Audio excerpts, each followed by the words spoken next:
Ifriqiya Sport, la planète du sport avec Ifriqiya Sport. votre magazine continental qui traite le sport sur tous les terrains et dans toutes ses dimensions.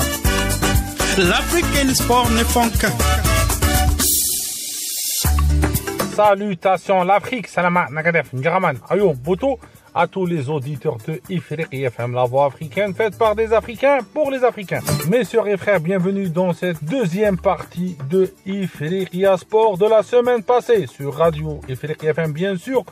Après avoir exploré l'encarrage des talents africains dans le football belge, on poursuit notre discussion avec Florian Malice de Wallonie Foot, de Wallon Foot. Aujourd'hui, place à une analyse plus fine. On parlera sur l'exploit des coachs algériens Karim Belhoussine et Abdelrahman Ramdan. On parlera des transferts de Kadri, de Zorgan. Est-ce que les deux Algériens vont rester au sein du championnat belge? Aussi, on reviendra sur des questions qui intriguent tous les passionnés, les amoureux du football. Pourquoi les jeunes talents africains et surtout algériens arrivent à émerger, arrivent à bien s'adapter à ce football belge, et après cela arrive vraiment à s'explorer au niveau européen. Le meilleur cas, c'est Amoura, le prodige de l'équipe nationale d'Algérie, Youssef Attal avec Courtrai par le passé, Amoura avec l'Union Saint-Géloise, et on parlera d'autres sujets en relation avec le football belge et africain. Accrochez-vous, c'est du solide aujourd'hui. Florian, des partenariats avec des clubs belges et africains, est-ce que tu as entendu cela? Est-ce que cette histoire-là, elle est toujours d'actualité? Je ne pense pas que des clubs aient des partenariats en particulier avec l'un ou l'autre club africain. Je sais que Anderlecht était réputé pour aller assez souvent chercher des talents au TP Mazembe, au Congo de manière générale. Mais je crois que c'est une piste qui s'est un petit peu tarie depuis qu'il y a quelques années. Certains joueurs, notamment la fameuse affaire Meshak Elia, qui devait signer à Anderlecht et finalement leur a posé un lapin. Je sais qu'ils ont un petit peu mis de côté cette filière-là. Je pense aussi que il y a eu quelques tensions à ce niveau-là, effectivement, et je pense que c'est quelque chose qui devrait être peut-être remis au goût du jour. Parce que très clairement, comme je le disais pour les équipes nationales, on a tout à gagner à se servir de ces liens-là. Je pense que les talents congolais auraient tout à gagner à venir jouer en Belgique, dans un pays où il y a une grande diaspora congolaise, et à venir progresser aussi. Je pense que le football congolais s'emporterait d'autant mieux. Mais on le constate à l'heure actuelle, les grands talents congolais, c'est pas en Belgique qu'ils se développent, malheureusement. C'est plus le cas. C'était le cas il y a quelques années avec Nesken Skebano, avec Chancel Mbemba. C'est plus le cas à l'heure actuelle. Les grands talents congolais, ils se développent plus en Belgique, malheureusement.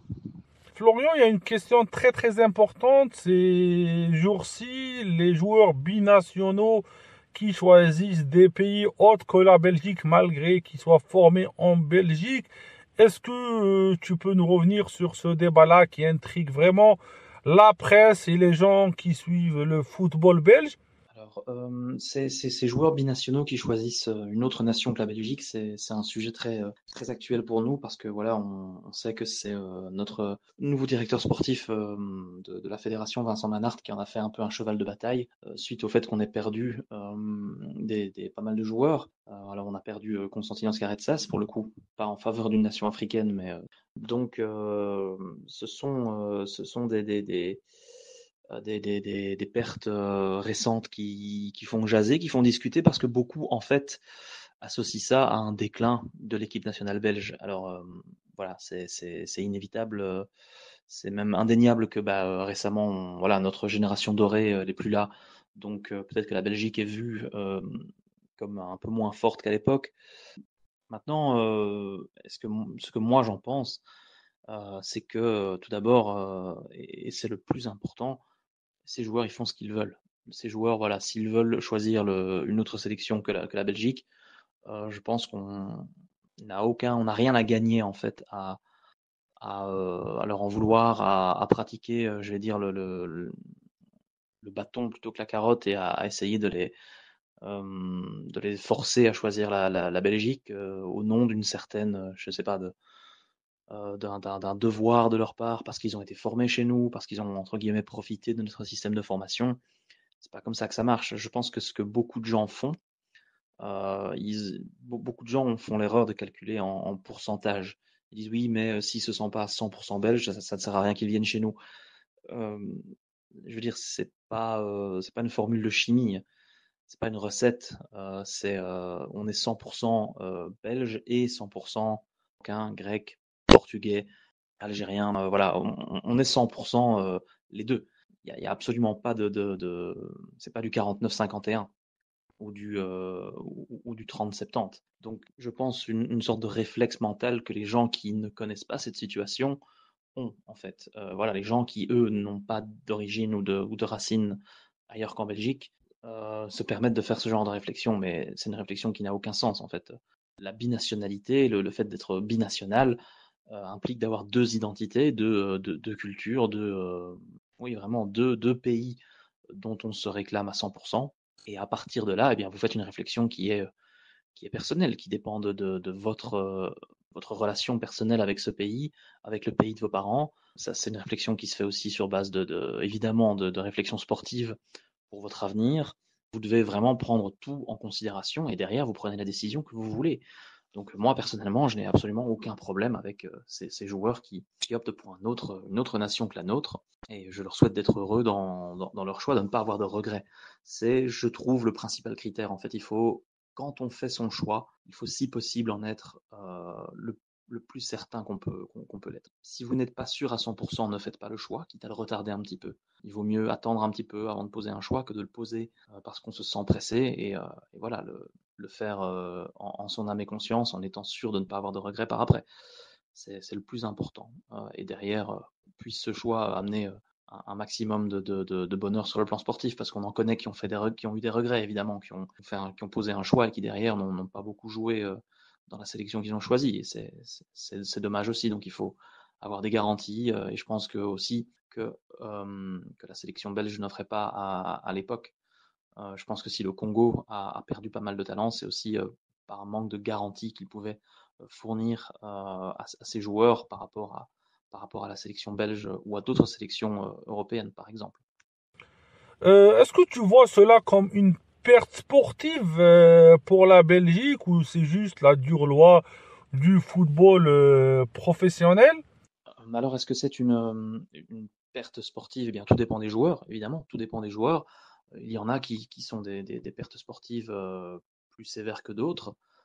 C'est là que parfois on est un petit peu hypocrite, c'est-à-dire il y a des choix de sélection qui se sont faits par le passé et qui n'ont amené aucune polémique, alors que sur le fond, c'est la même chose. C'est des joueurs qui sont formés en Belgique et qui font un choix en faveur d'un autre pays. Et ces choix n'ont pas vraiment fait polémique, peut-être parce qu'à l'époque, la Belgique n'avait pas besoin d'eux, ou parce qu'ils n'avaient pas forcément un profil dont on avait besoin. Et donc le choix a fait moins polémique qu'il le ferait peut-être à l'heure actuelle, parce qu'aujourd'hui, nous avons besoin de certains profils. Et donc, mais sur le fond, qu'un joueur choisisse un autre pays, euh, ça peut être un coup dur sur le plan sportif, mais il faut aussi prendre la question dans l'autre sens. Konstantinos Karatsas, s'il n'avait pas choisi la Grèce, ça aurait été un gros coup pour la Grèce parce que lui peut avoir une place centrale dans le projet grec. S'il avait choisi la Belgique, peut-être aurait-il été l'un des meneurs techniques de la Belgique, mais il n'aurait pas été le meneur technique numéro un.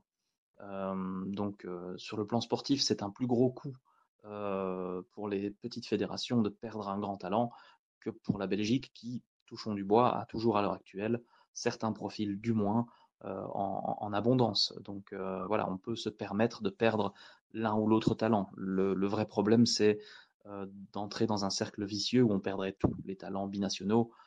Et ça, ce serait évidemment un problème parce que la Belgique, historiquement, c'est toujours quand même reposé sur des talents binationaux. Je pense à Marwan Fellaini, à Romelu Lukaku. Euh, on aurait évidemment vécu une histoire bien différente en sélection si ces joueurs-là avaient choisi leur pays d'origine. Donc il faut aussi penser à ça pour l'avenir. Est-ce que tu vois pas que les talents africains qui viennent en Belgique s'adaptent vite, non? Concernant les talents africains, ce qu'on peut constater quand même, c'est que, alors, il y a des exceptions. Par exemple, les joueurs algériens qui arrivent assez souvent du championnat d'Algérie. Je pense à Adem Zorgan, je pense à Yassine Titraoui récemment. Il y a beaucoup de joueurs algériens qui sont arrivés directement du championnat d'Algérie et qui, après une période d'adaptation, sont devenus des piliers de notre championnat. Mais on voit aussi beaucoup de joueurs africains qui arrivent en championnat de Belgique après avoir déjà fait leur gamme en Suède, au Danemark, en Norvège ou dans les pays baltes par exemple. Ou même il y avait également la filière de Trenčín en Slovaquie, via laquelle beaucoup de joueurs à l'époque sont passés, à des Moses Simon, etc. Ont d'abord joué une ou deux saisons dans ces championnats, je vais dire de seconde zone, mais dans le bon sens du terme, c'est-à-dire des championnats où un joueur peut débarquer et grandir un petit peu à l'abri des regards et sans pression. Et puis la Belgique, en quelque sorte, n'est pas tellement la première étape, mais plutôt une deuxième étape intermédiaire entre le continent africain et le top européen, on va dire. Donc il y a de plus en plus de jeunes joueurs africains qui arrivent en Belgique en ayant déjà fait leur début européen ailleurs. Ça se voit de plus en plus. Voilà, c'était le cas de Victor Boniface, c'était le cas de Terem Moffi, de Promise David. Voilà, beaucoup de joueurs qui étaient arrivés peut-être 1 ou 2 ans plus tôt sur le continent européen et qui optent pour la Belgique comme seconde étape européenne de leur parcours. Donc voilà, des noms, je peux en citer à l'heure actuelle quelques-uns. J'ai cité Yassine Titraoui, c'est clairement celui qui est appelé à remplacer Adem Zorgan dans l'entrejeu de Charleroi. C'est clairement l'un des grands talents nord-africains, africains de notre championnat à l'heure actuelle. Moi, je voudrais, en tant que suiveur d'Anderlecht, tirer l'attention sur le jeune malien Ibrahim Kanaté, qui joue pour les espoirs d'Anderlecht, qui est monté au jeu récemment et qui, je pense, la saison prochaine peut exploser. Je voudrais en citer un qui, pour le coup, est un binational aussi, Hakim Sahabo, formé en Belgique, mais lui est rwandais et a choisi la sélection rwandaise.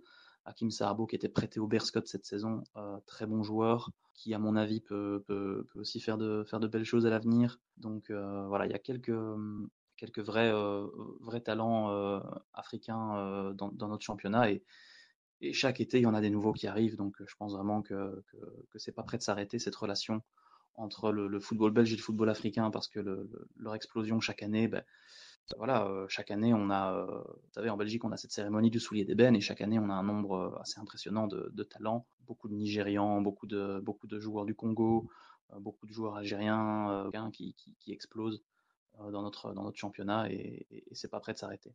Karim Belhoussine, Abdel Ramdan, quel avenir pour eux, l'entraîneur qui a maintenu Framborin et l'autre qui a fait monter l'un des clubs historiques de la Wallonie, l'Olympique Charleroi. Quel avenir pour ces deux entraîneurs africains et bien sûr algériens?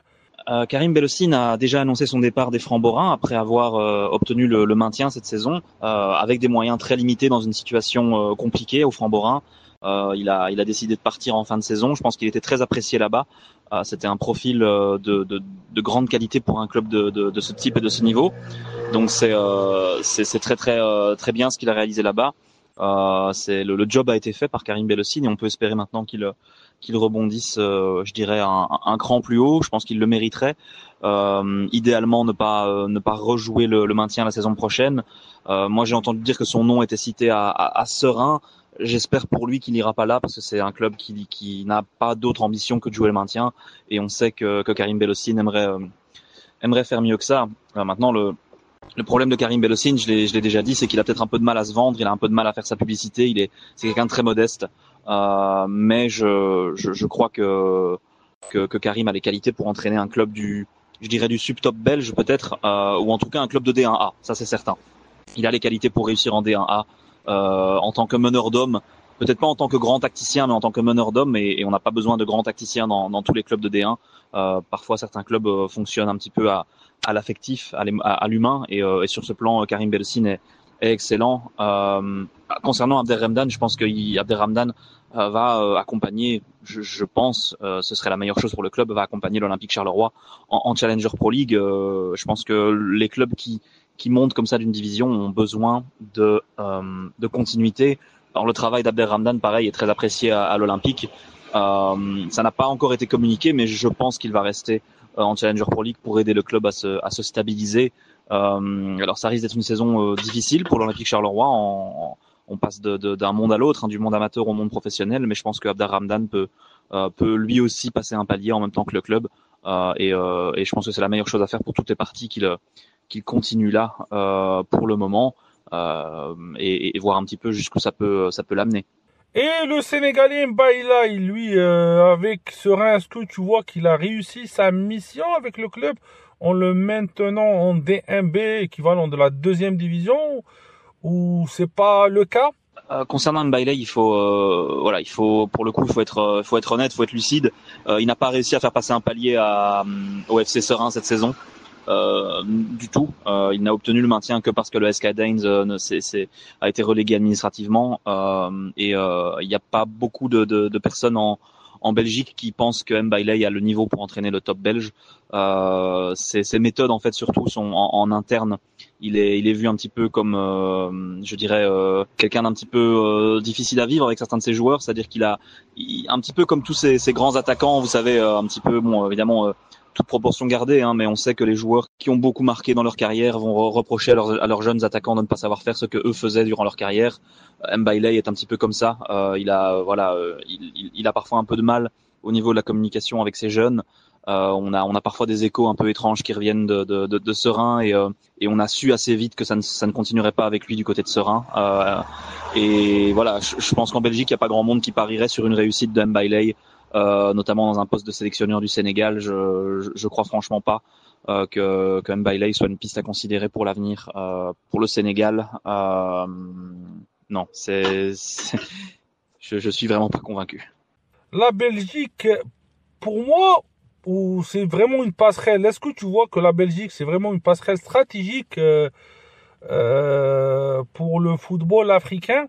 La Belgique a ce rôle de passerelle stratégique entre le football africain et européen.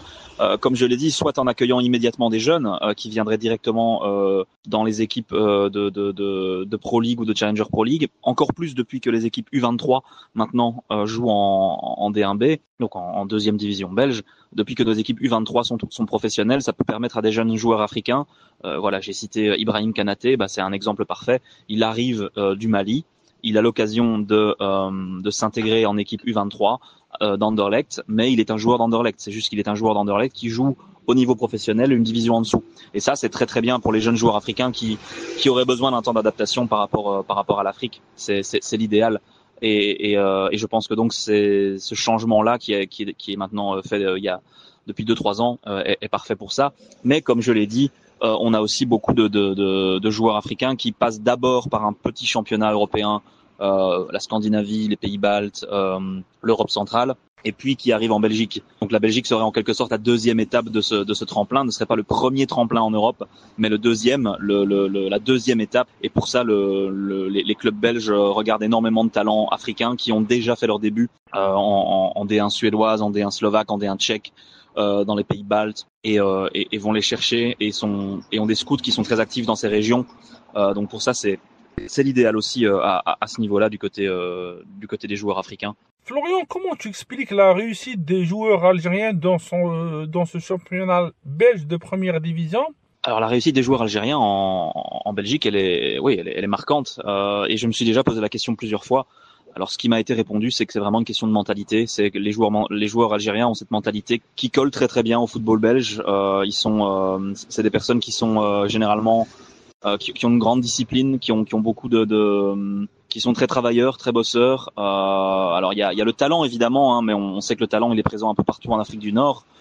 Mais voilà, les joueurs algériens, c'est vrai, ont cette capacité à réussir en championnat de Belgique. Et je pense que la réussite invite à la réussite. C'est-à-dire que plus il y a de joueurs algériens qui réussissent en Belgique, et plus ces joueurs peuvent demander conseil, peuvent retrouver des compatriotes quand ils viennent en Belgique, etc. Donc ça, ça fait boule de neige et c'est très positif pour le football belge. Notamment le Sporting Charleroi s'est fait une spécialité d'aller chercher des grands talents algériens et de les faire percer en Belgique avec beaucoup de succès, oui.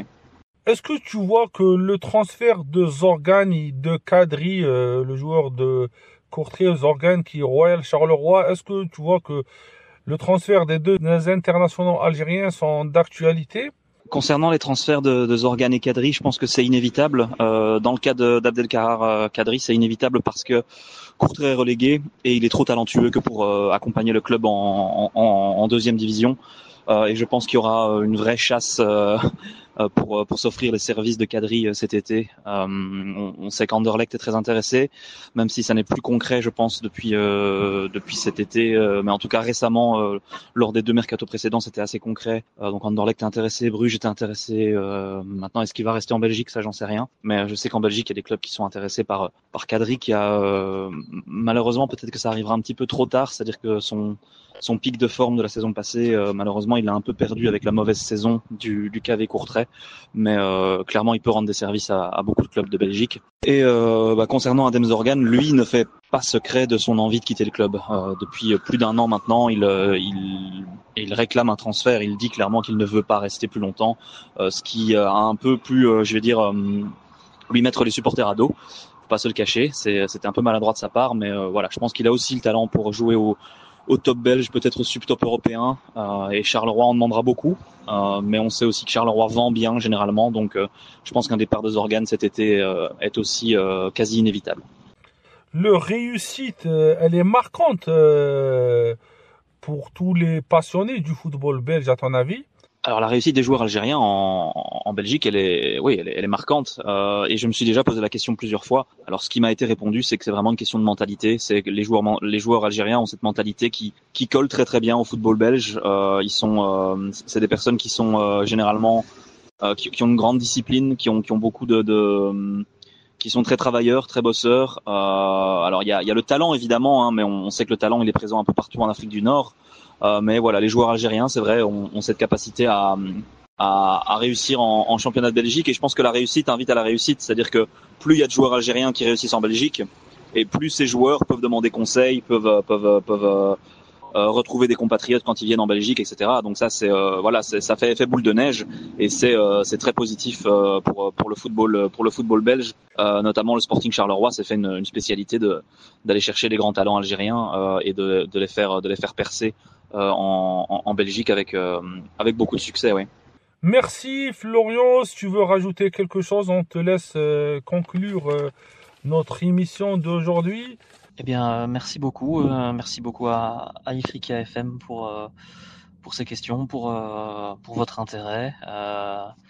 Merci aux auditeurs pour leur écoute, et je peux que vous inviter à suivre au maximum notre championnat de Belgique, qui n'est peut-être pas toujours le plus spectaculaire sur le plan du football, mais qui est généralement assez intéressant à suivre, et qui contient, qui a dans ses rangs, on va dire, énormément de talents d'Afrique de demain, mais aussi d'aujourd'hui, des joueurs qui sont assez régulièrement repris ou suivis par leurs sélectionneurs. Donc voilà, je peux que vous inviter à nous suivre et à regarder le championnat pour suivre ces talents qui se développent très nombreux en Jupiler Pro League. On te remercie encore une fois, Florian, de ta gentillesse. C'est fini et c'est la fin de cette deuxième partie. Merci encore, Florian, pour ta disponibilité et la qualité de ces analyses et de l'échange footballistique. Le football africain a de belles années en Belgique. Relation Afrique-Belgique au niveau football, je pense qu'elle est toujours là, toujours pertinente. À la semaine prochaine pour un autre numéro de Ifrica Sport. À lundi pour 26 minutes sport. Prenez soin de vous et vive l'Afrique et vive tous les Africains.